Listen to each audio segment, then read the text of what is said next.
Okay, today I want to show you this. This is crabapple tree I'm working on, and I posted a couple of videos earlier about this. But the object of the game today is back in here is there's a groove, and see there you can see just a little bit. There's a hump right there. When I clear that out, then the center part right here, a little bit there. Yeah, but you can feel it. All right, now I used 80 grit on this. Um, there's a few rough spots in here, and there's some right here. So the object now is to get these rough spots out. Now, a couple ways of doing it. One is use your tools for that. The other one is sanding. But this one, in this case, I'm going to use my tool and get in here and try and smooth this part out.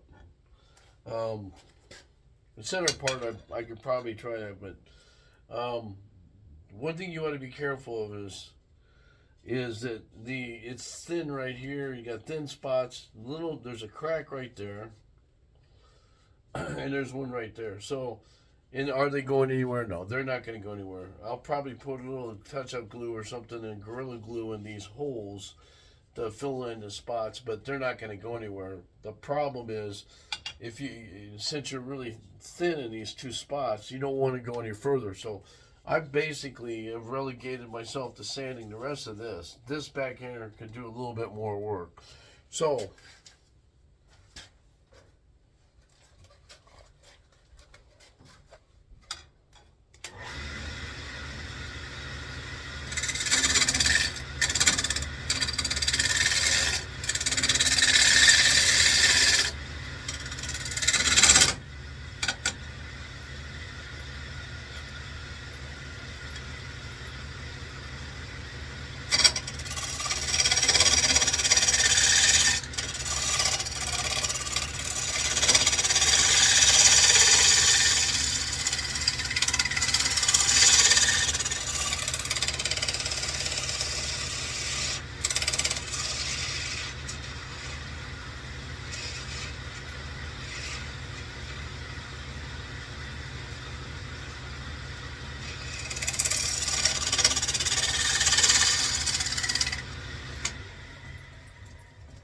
now since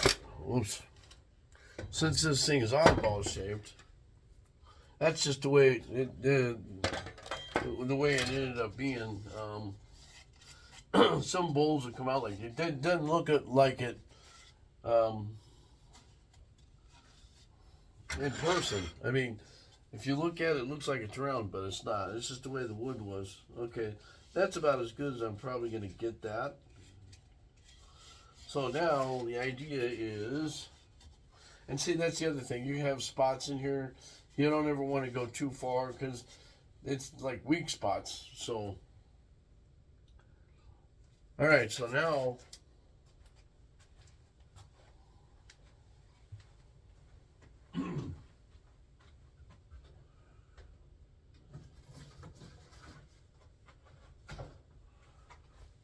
pull out my box of tricks.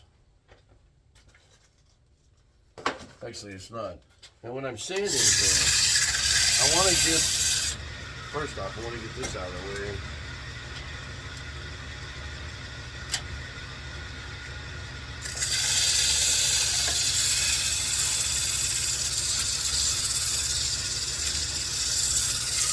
Now, I'll bring out a sanding device in the middle.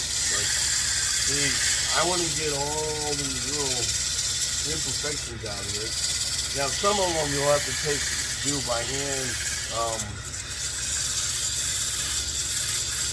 later because you're going against the grain. When you're doing like this, it'll leave rings. It's kind of, once you get started, and you'll see that. Once you do this enough times, you'll see.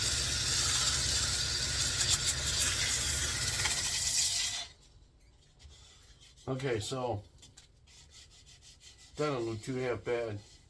That's pretty smooth. It was right there a little bit.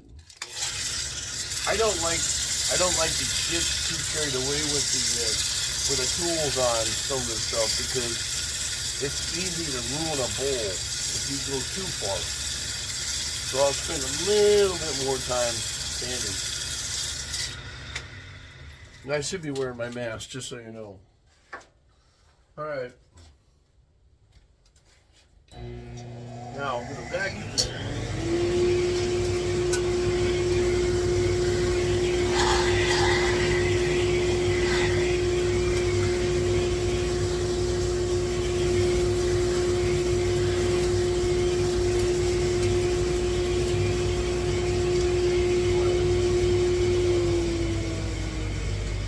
Now, what do I notice?